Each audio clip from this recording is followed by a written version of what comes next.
Добро вечер и добро дојдовте во Отворено на Алфа. Наш вечерашен гостин е Христијан Ницковски, председател на ВМРО ДПМН. Добро дојдовте.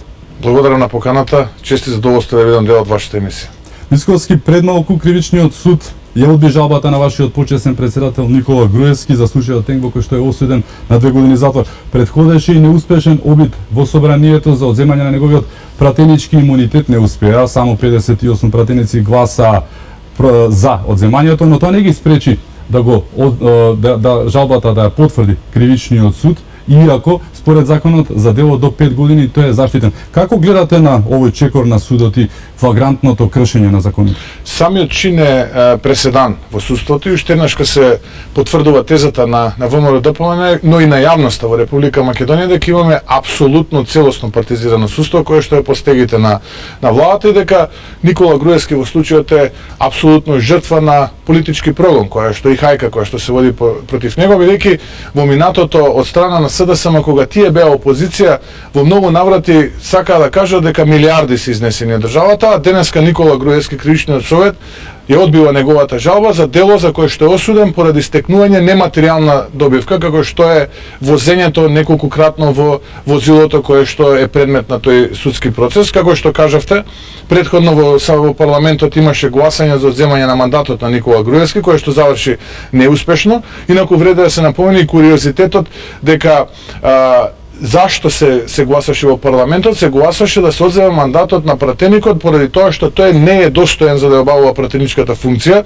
Тоа е важно да се спомене, бидејќи тоа е прв пат и куриозитет до сега во овие години на независна и плурална Македонија. Претходно два пати има два случаи на одземање на пратенички мандат, но тоа се случаевите кога на пратеникот Армен Джафери и Хисни Шакери биле одземани мандатите поради тоа што немале редовно присуство на парламентарните седници. Така што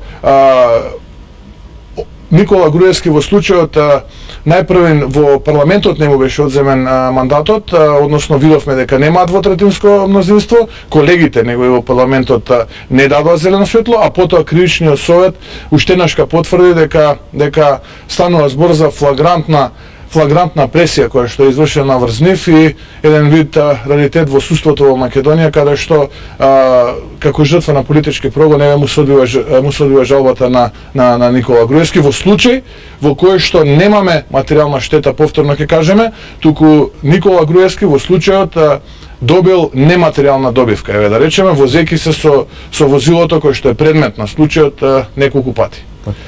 Возило кое што впрочем го користи владата и денеска за превезување на VIP личности и така натаму.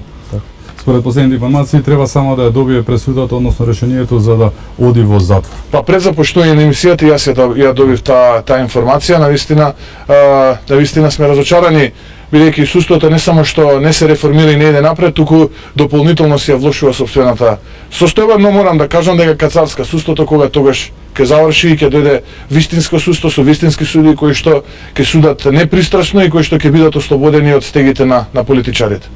Опозицијата милува да ве нарече антизападен лидер. Кои се вашите врски со Русија и како го заслуживте тој епитет на антизападен лидер? Смешно е да се коментира, но бидејќи еве јавноста заслужува одговор за било кое прашање, па така еве јас и на овие небулозни тврдења од страна на опозицијата ќе се осврнам во вашата емисија денеска. Само ќе кажам дека додека јас го стекнував своето образование на универзитетите по Западна Европа, председателот на тогашната опозициона партија, а сега аболиран политичар и премиер во Република Македонија Зоран Заев, се уште се занимаваше со евро за ова, евро за вицето кај Мирчо Свињарникот. Ако се сеќавате на позната лента која што се уште можеме да ја видиме по YouTube каналот. Но шалата на страна, не само што Христијан Ницковски не е антизападен, туку напротив, јас како политичар апсолутно верувам во тие западни вредности, ја гледам Република Македонија како дел од тоа европско семејство, се разбира, ја гледам Република Македонија како дел од НАТО алијансата, така што не само сега во минатото, но и во иднината немам никаква дилема околу иднината на мојот народ, на граѓаните на Република Македонија и на Република Македонија. Впрочем, тоа го видовте и изминативе денови од 6 до 8 за време на конгресот кој што се одржа во главниот град на Финска, Хелсинки, каде што присуствуваше официјална делегација на ВМРО ДПМН. Ние остваривме таму бројни средби, остваривме средби со високи политичари, председатели на сестринските партии, имавме можност да размениме искуство од политичките случувања во Република Македонија, но и во нивните земји, да исцрпиме определени совети, сугестии како понатаму да продолжиме и така натаму. Генерално не само што не можам и не би сакал да ја коментирам таа теза, но сепак ви реков во интерес на тоа што јавноста мора да добие одговор на секое прашање, ете се впуштив и во одговори на ова прашање. Да немаме дилема, иднината на Република Македонија е Европската Унија, Македонија во Европската Унија како равноправна членка со останатите членки и Македонија дел од НАТО алијансата, се разбира. Во Хелсинки не ве изолира, не седевте на крајот на масата цело време? Па мислам дека беше македонската јавност сведок на нашето несуење и приемот на делегацијата, официјалната делегација на ВМРО ДПМН во Хелсинки и на конгресниот дел, но и на оној самит кој што се одржа вечерта, читам беше 7, ако не се лажам, тоа беше средата, каде што председателите на сестринските партии, кои што се членки на Европската народна партија, седат на иста маса и разговараат за политичките случувања во нивните држави, каде што се разбира имаме и можност за билатерални средби едни со други да размениме искуства и така натаму. Јас бев до представникот од Украина господинот Порошенко, така што можам да кажам дека не само што не бев изолиран, туку бев и равноправен учесник и соговорник со сите нив на таа маса. Факт е сепак дека во Хелсинки имаше две не делегации, но формации на ВМРО ДПМН. Од една страна бевте вие со делегатите, како лидери тројцата делегати, од друга страна беа уште тројца други, кои што тврдат дека Европската народна партија, ЕНП или сепак АПП, како што е по англиски, е на нивна страна. Тоа го тврдеа и Александрова и Тодоров, исклучените, но исто така и неисклучениот Богоевски. Реално, што се случи? Зошто тие беа таму и дали Европската народна партија е на нивна страна? Што бараат тие во Хелсинки? Видете, суштината е што јас уште пред 7 дена да се случи настанот во Хелсинки, знаев дека во Македонија се подготвува определена медиумска хајка која што ќе биде оркестрирана од еден центар. Центарот го знаеме, тоа е владата на Република Македонија и канцеларијата на еден од министрите таму во таа влада, која што ќе се обиде да создаде една лажна перцепција во Република Македонија за некаква поделеност, за две делегации и така натаму. Но вистината е многу јасна и јас би сакал уште еднаш да ја повторам.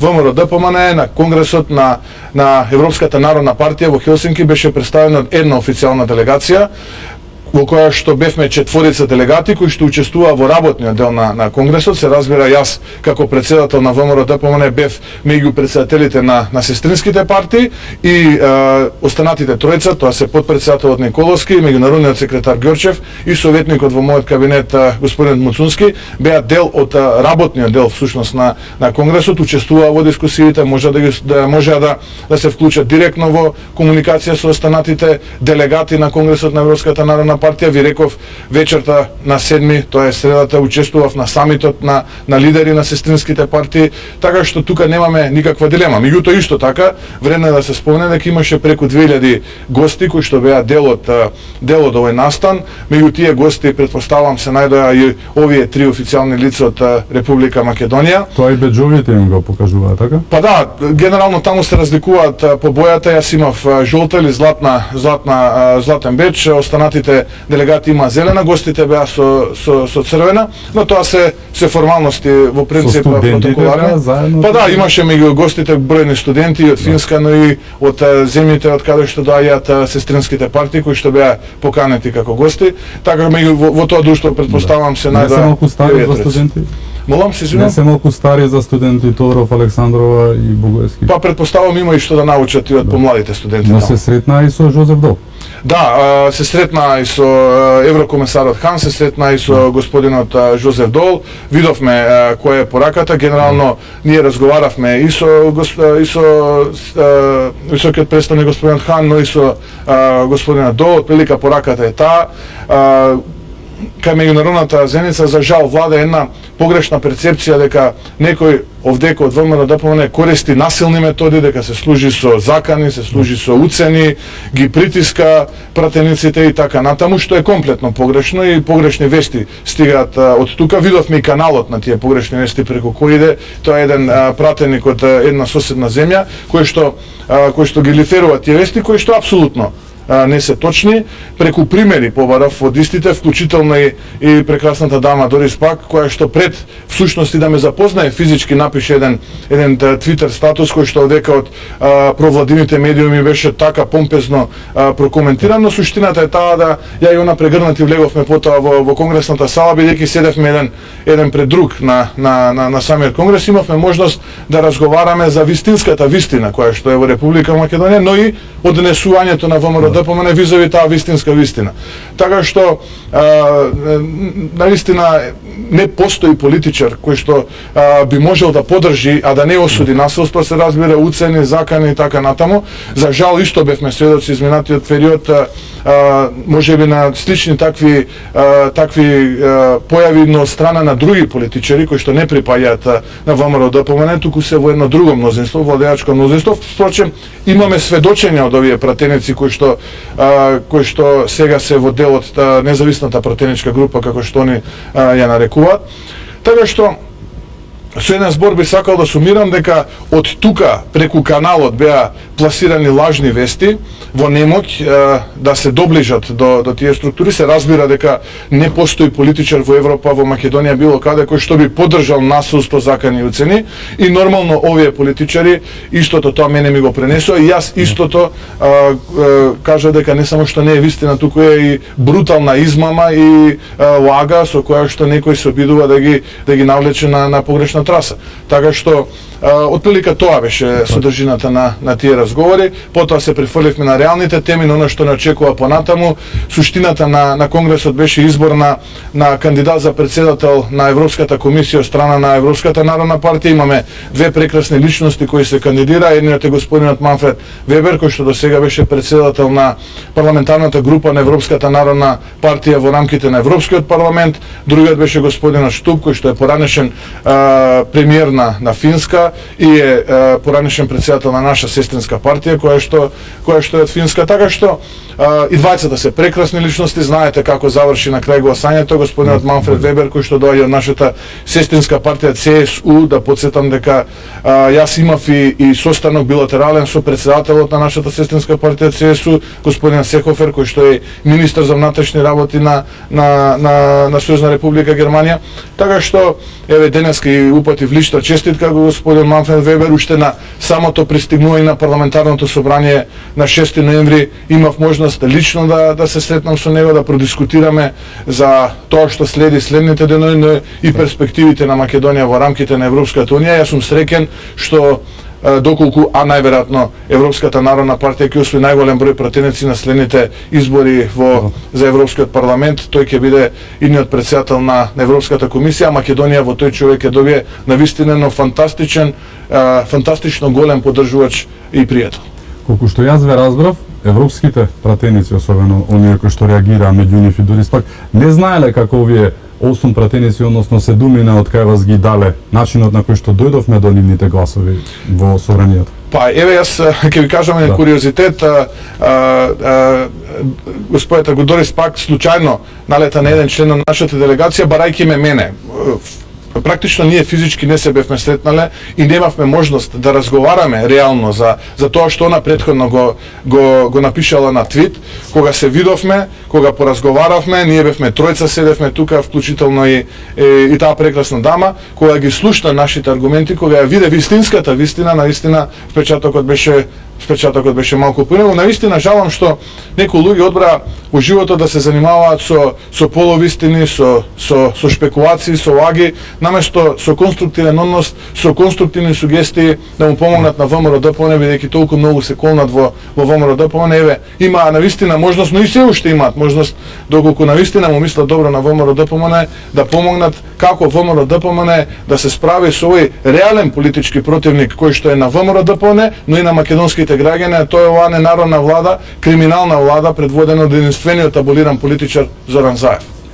Наместо тоа да се случи, тие го одбра патот на кодошење, на лажење, на наведување во погрешна насока на навистина при големи пријатели на Република Македонија и на ВМРО ДПМН од нашата сестринска партија, Европската народна партија.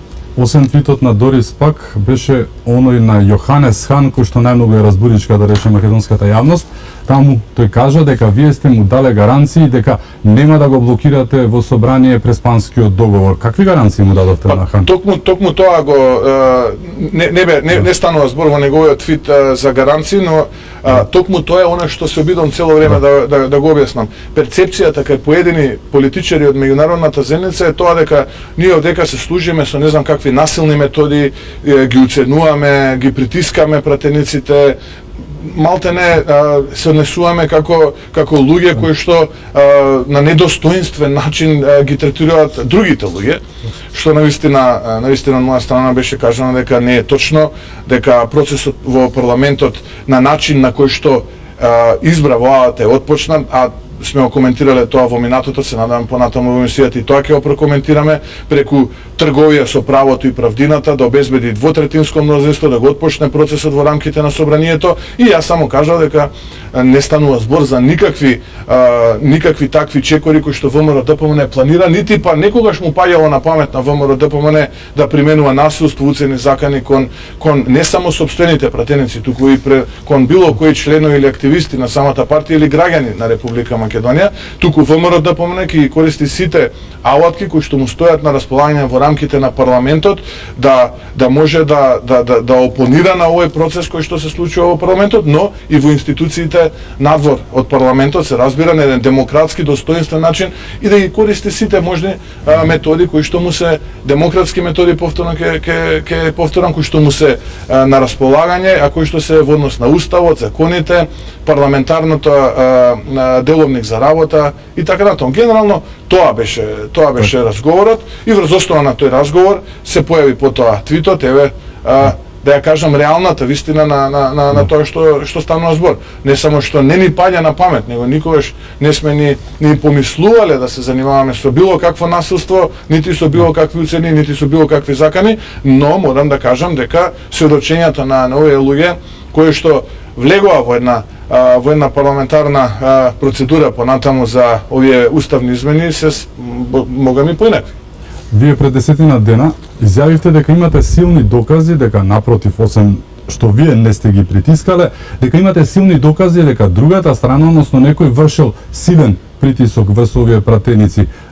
Кога ќе ги објавите, да ги очекуваме сега, ќе ги објавите сега или натаму? Зошто не ги објавувате сега? Ќе дадам одговор и на вашето прашање, но најпрви не два примера ќе ви дадам. Имаме една пратеничка која што гласаше за отпочнување на уставните измени, но така жестоко ги напаѓаше за време на комисиската расправа, што просто не можам да поверувам дека таа е истата личност. Потоа истата таа пратеничка гласаше против, не само она, него сите, генерално од пратеничката група на Коалицијата за подобра Македонија и ВМРО ДПМН, гласаа против дневниот ред на кој што точка беше отпочнување на овие уставни измени. За да видиме неколку дена потоа како таа пратеничка ги брани жестоко овие уставни измени, дека се тие ова или сега кога била европска, кога жестоко го напаѓала Преспанскиот договор, кога гласала против отпочнување на дневниот ред, или сега кога оди по светов и зборува невистини и се обидува да игра, пронајде го виновник од играта. Потоа имаме пратеник кој што е подпишан на документ дека нема да гласа за уставните измени, а потоа гледаме дека тој пратеник гласал. И тоа се случило за неколку дена. Не се случува тоа месеци или години претходно или после тоа. Кога бил тој проевропски? Кога се потпишал дека нема да гласа, или од кога се потпишал дека ќе гласа? Не. Нема тука, не станува збор тука дали сме ние вакви или такви, антизападни, прозападни или слично. Станува збор за тоа дали се под притисок или не се под притисок. Самото тоа вас ви кажам. Ме прашавте за доказите. ВМРО ДПМН има докази, но ВМРО ДПМН е, еве ќе вратам на почетокот од нашата денешна дискусија, на кое судство? На кацарска судството да ги дадеме? на рускуска обвинителството да ги дадеме? На кое? И да очекуваме дека ќе имаме правда и правдина, дека ќе имаме правилна разрешница? Тоа не може да се случи. Но верувајте, ќе дојде денот кога сите докази ќе бидат презентирани на македонската јавност, што всушност се случуваше за тој црн петок кој што ние го нарекуваме. Така. Ќе мораме да направиме кратка пауза за рекламите, па веднаш се враќаме во студиото. Останете со нас.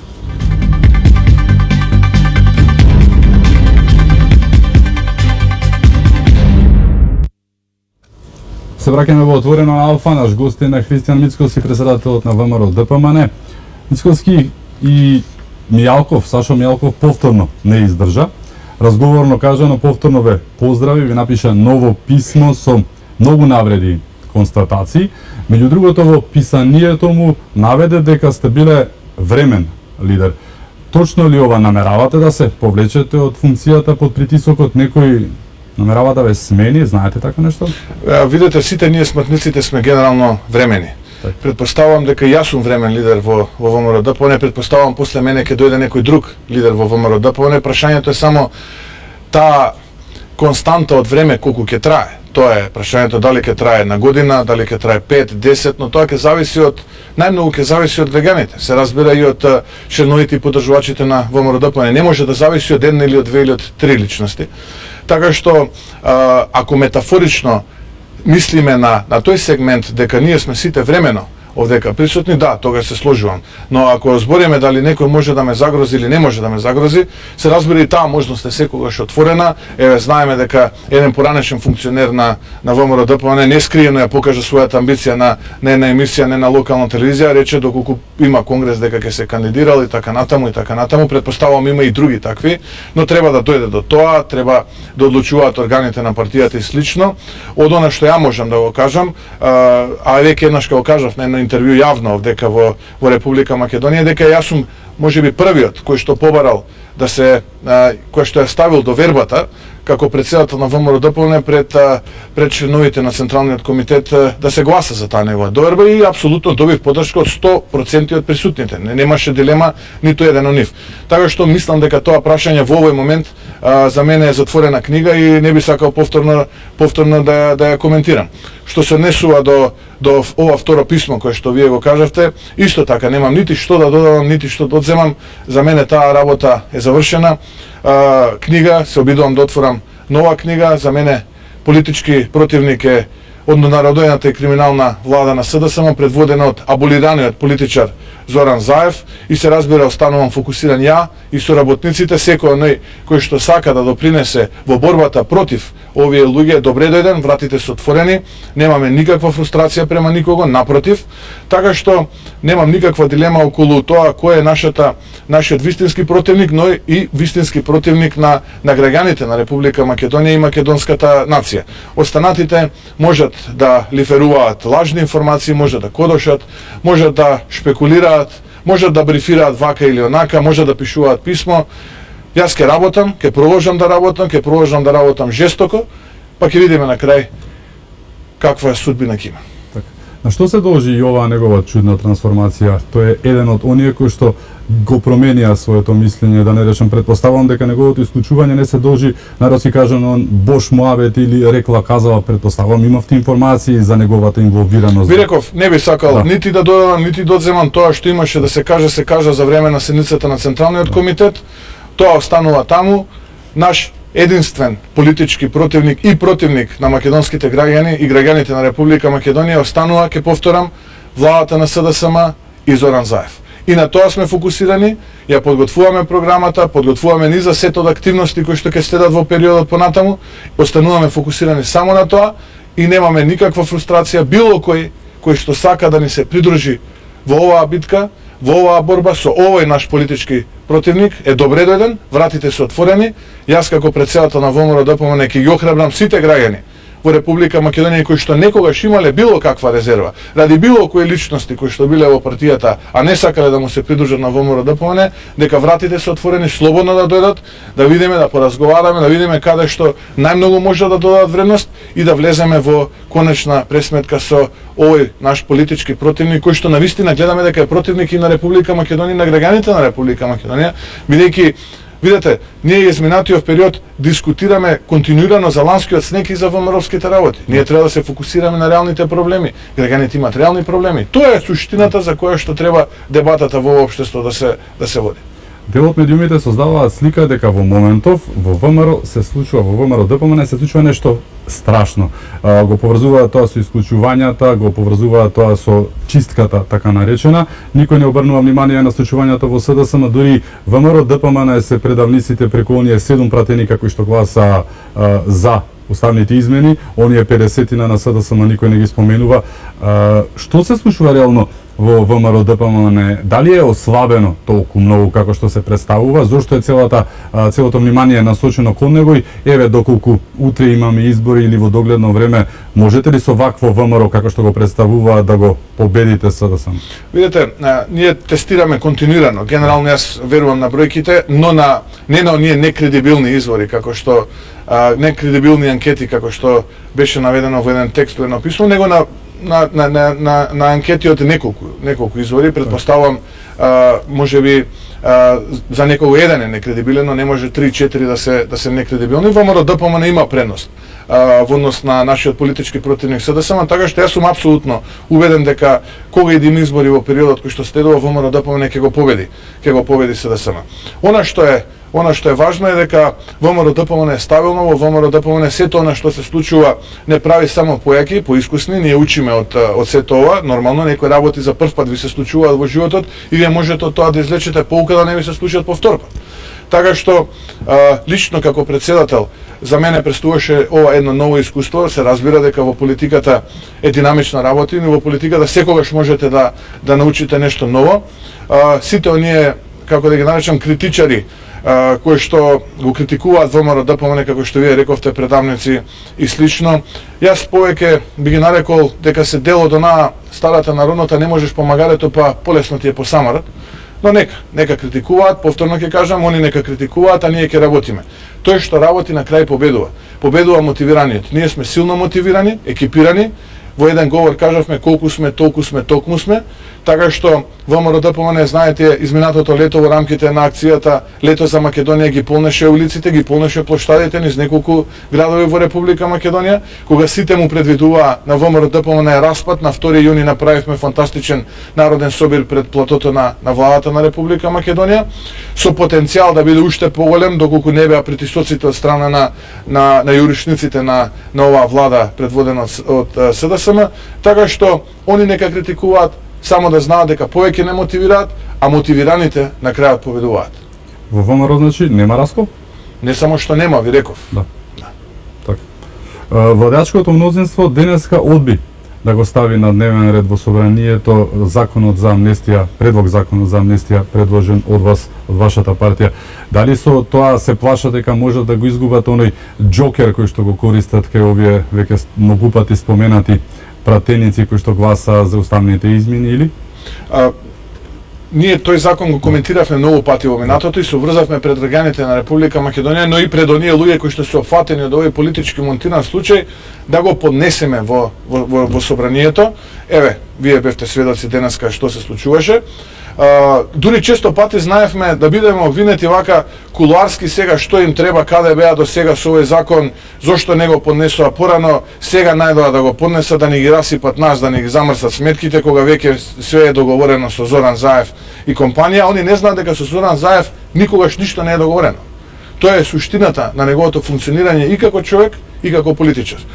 Но и кога го видовме истопорен пред пратениците во собранието, кога подаде рака за помирување или помилување или амнестија, како што тогаш е нарече, па после ја толкуваше во неколку наврати, тогаш мислевме и оценивме дека е политичкиот моментум вистински зрел да се поднесе на ваков закон, па доколку не се содржуваат со неговата целосна содржина, они се мнозинство може амандмански да интервенираат и да го спакуваат онаков како што е, значи суштината на законот, есенцијата на законот да биде онаква каква што они ја подразбираат, а да биде задоволена фазата на помирување и така натаму. Но гледате, еве, ја доживеа таа судбина која што ја доживеа, но еве, ние како ВМРО ДПМН и коалицијата за подобра Македонија, но ние координации со пратениците имаме донесено став дека нема да учествуваме на така наречената комисија за помирување, во која што ќе учествуваат овие осумина пратеници кои што се дел од оваа нова пратеничка група, но исто така донесовме и втор заклучок дека доколку произведат производ кој што ќе биде суштински одговор на сите овие луѓе кои што се политички прогонети од овој монтиран случај на 27 април, ние ќе го поддржиме во рамките на парламент. Еве, нека произведат таков документ и покрај тоа што нема да учествуваме од проста причина, бидејќи таа е уценета група, а ние во уценети структури не можеме да учествуваме. Еве, произведете документ и ние ќе го поддржиме. Како политичка партија, како коалиција за подобра Македонија, тоа што вие планирате да го направите, а да одговара на потребите на сите оние кои што се под политички прогон, ние ќе поддржиме. Бидејќи сакаше помирување, сакаше помилување или амнестија, или веќе не знам како го нарече тоа деновите кои што потоа следа. Еве, повелете господа, ние сме тука, подадена е раката, сакаме да го поддржиме, но нема да дозволиме да бидеме уценети. Потикната и подпомогната од оние осумина токму, власта е сега цврсто убедена дека до Божик ќе ја буквално заврши работата со Северна Македонија и Преспанскиот договор. Дали тоа навистина ќе се случи, да бидеме дефетисти, да речеме па тоа не може ништо да се направи, или ќе можете да направите нешто да не се случи тоа? Јас немам искуство како пратеник, но моето богатство е што голем дел од нашите пратеници имаат сериозно искуство и како пратеници ги познаваат процедурите. Од она што за кое што сум информиран од нивна страна е дека има определени временски рокови. Последното што знаме е дека на седницата на 1 или на 2 декември е оваа втора меѓуфаза, ставено, односно гласањето по нацрт амандманите. Пратеничката група на ВМРО ДПМН во рамките на комисиската расправа, а потоа во рамките на парламентарната расправа апсолутно ќе и жестоко се спротивставува и действува со сите аргументи кои што ги поседуваме и така натаму. Гледате дека шокови има, но моје длабоко убедување и проценка е дека тие шокови нема тука да застанат. Ќе мислам дека и до крајната содржина на амандманите ќе има уште по некој шок. Гледате, најпрво им велеа Асном, се колнеа во Асном, па потоа ги избришаа одлуките од Асном. Ни го ставија, ни го вметнаа некако прогласот. Не знам дали јавноста има представа за што станува збор. Прогласот е исто како не манифест. Тоа е прогласот, тоа е како доаѓа, да, одлуките манифест. Тоа е исто како сега вие да имате циркус Медрано гостува во вашиот град и оној постерот што е најавува гостувањето на циркус. Тоа е прогласот во принцип кој што е ставен и кој е оправдувањето. Оправдувањето е дека можеби со одлуките некој ќе бил повреден и така натаму. Мислам, кога не би било трагично, би било смешно. Несериозна е ситуацијата генерално. Очекувам дека ќе има голем број изненадување до самиот процес. ВМРО ДПМН, повторно ќе кажам, со сите демократски алатки кои што му стојат на располагање, ќе се спротистави на овој процес во рамките на парламентарната дебата, но и во рамките на институциите надвор од Собранието на Република Македонија. Во јавноста се созда дека се вратиме малку наназад, дека по Хелсинки вие ќе се вратите, бидејќи како што се представи имало страшен силен притисок таму и дека ќе го смените мислењето. Останувате силен противник на Преспанскиот договор? Нема дилема, јас тоа кажав и во ние тонски парчиња за две национални телевизии одека, дека и тоа им го пренесов на соговорниците таму, дека ВМРО ДПМН останува против и тука нема никаква дилема. Видете, не би било сериозно ние да ги менуваме ставовите денес утре, мислам. Постојат и такви политичари кои што тоа го прават од денес утре, но тие обично траат до следните избори. Така што јас сум чврсто убеден дека народот, односно граѓаните на Република Македонија, тоа јасно ќе го препознаат на следните предвремени или редовни парламентарни избори. Сите оние политичари кои што деноноќно ги менуваат, катадневно би рекол ги менуваат своите изјави, ќе бидат пратени во историјата на темната страна. Сите случувања во однос на политиката, фокусот е секогаш како и што е на Преспанскиот договор, именувањето на името. Економијата паѓа целосно во втор, трет, 10 план според Ногумина. НБРМ ја намали проекцијата, претходно ММФ и Светска банка ги намалија проекцијата. Денеска Европската комисија ја намали од 3,1 на минорни 2,1%. Што се случува во економијата? Ама не е само економијата. Вие кажете ми една реформа во овие 1,5 година влада на СДСМ. Една реформа. Еве, воведоа минимална плата, ветија дека секоја година ќе ја зголемуваат, лани шпекулираа пред локалните избори, ево оваа година не ја зголемија таа минимална плата, затоа што видоа дека им е катастрофална. Прв пат во историјата некој зголемува плата, а при тоа не се зголемува работоспособноста, односно трудова интензивноста на работниците. Продуктивноста не се зголемува. Тоа нити го има во пракса, нити па некој во теорија се чувствувал подготвен да го напише. Една реформа има и таа, гледаме полека згасува, нели ветија ке до крајот на нивниот мандат 16.000 денари ќе била просечната плата. Еве да предпоставиме дека ќе нема предредени парламентарни избори, редовните се 2020 година. Минималната, мислам. Минималната, се извинувам, да, минималната плата лани ја направија 12.000, сега треба да направат уште за 4.000 во овие година и половина, што просто неверојатно е дека гледаме дека македонската економија не само што не може да го следи тоа испомпување на ликвидност, туку е просто и невозможна тоа е уште налага. Ветува 5% раст, сега гледаме се задоволуваат и самите во ребаланс со 2,8, иако сите релевантни институции, вклучително како што кажавте и Народната банка им предвидуваат 2,3. Тоа е повторно некој 100 до 150 милиони евра утка во бруто домашниот производ. И никој не сноси одговорност. И кога ќе побарате ви одговорност, премиерот вас ви кажува, па ја немам со кога да работам ако ги променам овие. И па овие, ако не знаат да работат, тоа значи дека редно време ти да си замениш заедно со нив, тоа да дојдат некои кои што знаат да работат. Тоа е суштината на политиката и тоа е суштината на парламентарна демократија. Не можеме ние да не знаат овие како да работат и само да тонеме како држава и како општество. Капиталните инвестиции се катастрофални. Даноците, последната оваа даночна реформа, големо внимание предизвикувано, тоа повторно мислам дека е уште еден спин од страна на истата кујна на лаги манипулации на СДСМ. Сите сме некако фокусирани на ние 90-ти на илјади, па сега они така Робин Худовски делуваат како ќе земаме од богатите, ќе даваме на сиромашните. Не. Даноците, зголемените даноци, предмет на удар се исто така и сите оние кои што играат со игрите на среќа, потоа сите оние со персонални, со овие речи ги, како ги викаат, времени договори, штедните влогови, персоналниот данок на доход се зголемува, сеопфатен систем на погрешни чекори. Потоа и придонесите социјалното и здравственото и пензиското. Пред референдумски ветија 300% зголемување од 1 јануари 2019 не им успеа и тоа ново. Што ќе значи тоа за македонската економија во моментот? Не, просто нема како тоа да се случи.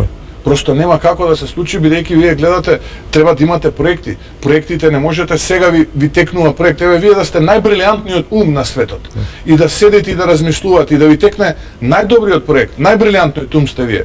Вие за да тој проект стане реалност ви треба неколку години да го подготвите. Просто е неверојатно нешто да се случува кое што ќе биде историско чудо еве во Република Македонија од 1 јануари. Вие се сеќавате на фамозно интервју на премиерот кога ги најавуваше Google, Facebook, не знам уште кого све не најавуваше во Република Македонија ќе дојде. Ние не можеме и овие домашниве да ги задржиме бидејќи постои оваа даночна така наречена реформа која што планира да ја спроведе, и јас сум сведок, десетици фирми кои што ги познавам, бизнисмени, предприемачи, планира да го селат својот бизнис во околните земји, бидејќи вика нас навистина ова не ни се исплати, бидејќи ние не можеме тековната ликвидност и онака е тешка ситуацијата, ова ја прави уште потешка, ние ќе треба да ги спуштиме комплетно сите вработени кои што дека ги имаме. Така што и најбрилијантниот ум, со најбрилијантниот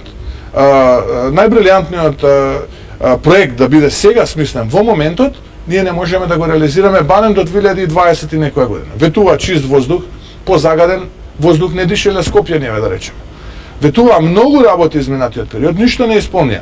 И сега ние наместо да зборуваме за тоа, ние како опозиција да понудиме решенија, да видиме како сето тоа да се санира, бидејќи интересот на сите нас е Македонија да успее.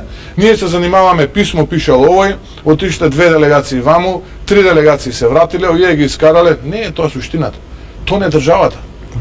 Пензискиот фонд, дупката во него изгледа застрашувачки. Очекувате ли да има проблеми дури и со исплатата? Па, Јас не би сакал да верувам на апокалиптични сценарија, но натаму се движиме, не само со исплатата на пензиите. Ја мислам дека и ликвидноста на буџетот е доведена под знак прашање. Ние, видете, како функционираме ние?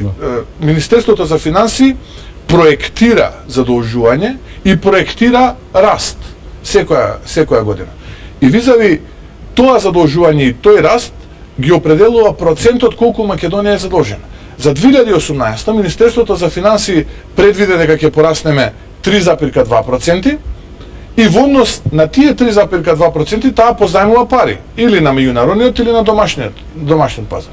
Ама сега тие 3,2% не се остварија и самите они во овој ребаланс велат дека нема да се остварат, бидејќи велат дека ќе бидат 2,8. Иако повторно ќе кажам, сите им велат дека нема ни 2,3 да натврдат, и они тоа не го ревидираат. Реалниот долг на државата они не го ревидираат, нити државниот, нити јавниот долг. Зашто? Затоа што повторно да можат да собираат пари за да можат да ги сервисираат тековните обврски. Вие ги трошите парите за да сервисирате тековни обврски. Вие немате додадена вредност, вие немате капитални инвестиции во државата што се случува до моментот. Иако велите, пред некој ден слушам дека буџетот се полнал со полна кондиција, за тоа да се случи зголемија акцизата на горивата, ако се сеќавате, и за тоа да се случи интервенира практично она што го зборевме на почетокот во овој економски дел со зголемување на минималната плата. Вештачки ги зголемија приходите и тука има уште една ставка која што мора да се спомене, а тоа е данокот на добивка, која што една странска инвестиција ја уплати за минатата година 2017, која што беше сериозна голема сума, и истата странска директна инвестиција авансира за 2018 година. Значи тука збориме за милиарда и пол денари, кои што ја зголемуваат приходната страна на буџетот само ради овие три работи. А таа не се зголемува затоа што имаме ние зголемена економија. Туку имаме репресивни мерки кои што доведоа до зголемување на приходната страна. А при тоа немаме реализација на капитални инвестиции кои што ќе генерираат додадена вредност. Комплетно спротивно и на теоријата и на праксата. Постојано ги критикувате, но зошто не им дадете некој совет? Зошто не дадовте мислење за така наречениот план 19 на владата за интеграција во ЮГ? Не 19, 369, 18. Еве, јас сосема случајно го забележав тоа на телевизија, имаше брифинг од неколку министри, дека повторно сега опозицијата им е виновна. Повторно. Еве, веднаш да ја разбиеме и таа тема, подготвени сме, како опозиција, заедно со владата, да седнеме на маса, да разговараме за сите реформи кои што се неопходни во ЕУ агендата, да Македонија понатаму напредува, да добие датум на преговори, не е битно дали владата ќе ја води Заев, дали ќе ја води Мицкоски или некој трет. Битно е Македонија да успее. ВМРО ДПМН ќе ги стави на располагање сите своји капацитети човечки во рамките на тие преговори со владата, да го акцелерираме тој процес за да може на крајот од денот Македонија да успее. На граѓаните тоа им е важно. Не им е важно суетата на Заев дали била голема, па сега ќе не бил способен тоа да го направи, па ќе играме blame game или пронајде го виновникот, па Мицкоски е виновен и опозицијата. Еве, да ја тргнеме таа димна завеса. Им стоиме на располагање за се што е неопходно, а е поврзано со реформите со ЕУ агендата. За сите процеси. Ајде да седнеме, да креираме такви законски решенија, да направиме такви реформи, за да може на крајот од денот Македонија да успее, да добие Македонија препорака конечно со точен датум и да ги отпочнеме тие преговори. Тоа им треба на граѓаните. Не им треба на граѓаните отишол овој писмо напишал, зашто овој не му вратил, две делегации, една делегација и така натаму.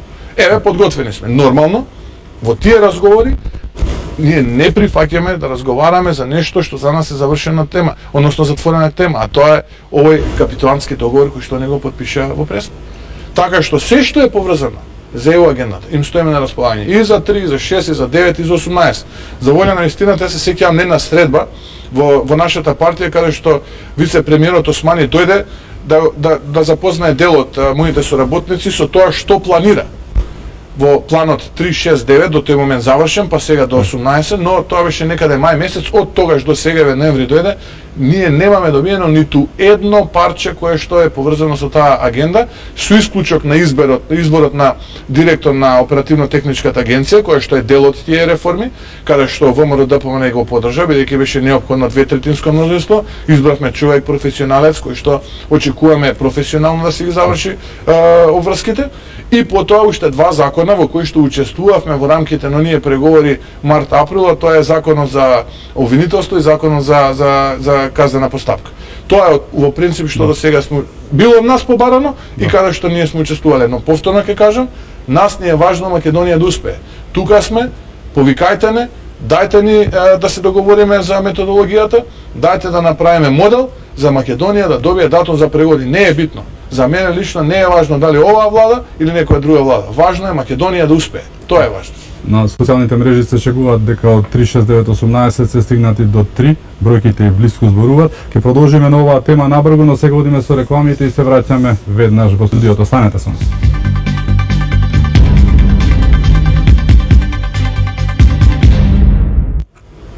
Се враќаме во отворено на Алфа. Наш гостин е председател на ВМРО ДПМН Христијан Мицкоски. Мицкоски, завршивме со економијата, ги спомнавме оние даночни промени и нови даноци кои што ги воведува владата на Заев. Па, јас тоа го кажав како негативен пример и мислам дека нема да додаде вредност во квалитетот на живот на граѓаните, бидејќи само тие ќе бидат посиромашни. Единствен кој што ќе биде побогат во случајов ќе биде државниот буџет и еве, ја користам оваа прилика и во вашата емисија да кажам дека веднаш ВМРО ДПМН која ќе победи на следните парламентарни избори ќе го врати повторно рамниот данок, односно ќе ја напушти оваа пракса која што сега воведува владата на СДСМ и Зоран Заев.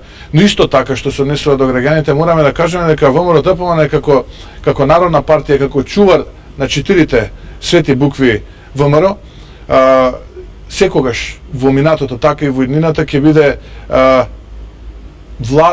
партија која што во исклучителна мерка ќе ги штити интересите на граѓаните и во рамките на тоа ќе практикува такви политики. Еве, ќе откријам и една таква активност на пратениците од нашата парламентарна група, која што се дел од коалицијата ВМРО ДПМН и за подобра Македонија, ќе поднесеме до крајот на овој месец предлог во закон во парламентот за покачување на пензиите од 10%, па да видиме дали е вистинска намерата и заложбата на владеачкото мнозинство да обезбеди поквалитетен живот за граѓаните во Република Македонија. Еве ќе почнеме и од оваа мерка и така секој месец ќе поднесуваме по едно законско решение кое што навистина ќе додаде вредност, односно ќе го зголеми квалитетот на живот на нашите сограѓани, бидејќи една вака декларативно со памфлети да мафтате и така наречени политички одлуки, а друго е суштински, вистински да се занимавате со супстанцата на проблемот, а не само со обландата. Еве, момент да покажат од владеачкото мнозинство да го поддржат тој закон, бидејќи пари има, се фалат, велат имаме пари, буџетот се полни, како што кажавме,